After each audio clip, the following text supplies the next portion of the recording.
Hello guys! Touchdown China. Mag-layover muna tayo dito sa China.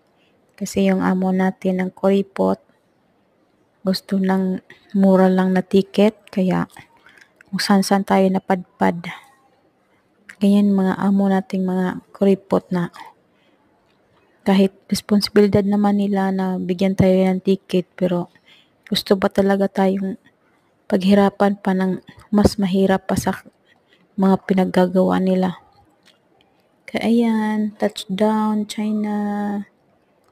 Welcome China here.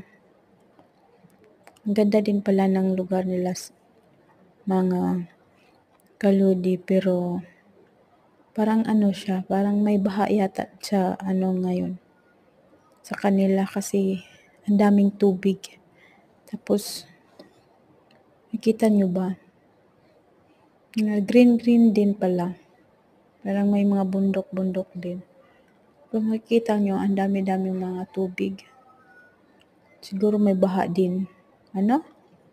Kita nyo ba?